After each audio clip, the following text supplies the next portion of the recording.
While U.S. presidential candidates are busy arguing and discussing their junk, by the end of this month, between 500,000 and 1 million Americans will be struggling to afford food. A major change to SNAP, or food stamps as most people know it, is going to mean that hundreds of thousands of Americans will stop getting food assistance if they can't find a job. And the people who will be hurt the most? Well, the majority of Americans on food assistance make an income that amounts to about 17% of the poverty line. That's only $2,000 a year. Over 40% are women, 1/3 are over 40, and half only have a high school diploma or GED. A quarter haven't even completed high school.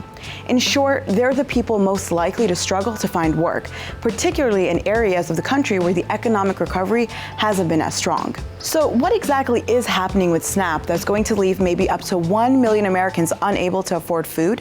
Well, let's take it back to the Welfare Reform Act of 1996, signed by President Bill Clinton. The rules of the program said that non-disabled adults between the ages of 18 and 49 who don't have any dependents could only get food assistance for 3 months while unemployed. And to continue to get money, they'd have to either be working, in job training, or doing voluntary workfare labor for at least 20 hours per week. And then the 2008 financial crash happened, and Congress signed a high unemployment waiver that let adults continue to receive food assistance without meeting the work requirement. But as of January 2016, that ended. 21 states had already returned to the 3-month limit, but 23 more joined them this year. Only 6 states will continue to have the high unemployment waiver that helps people keep their food assistance.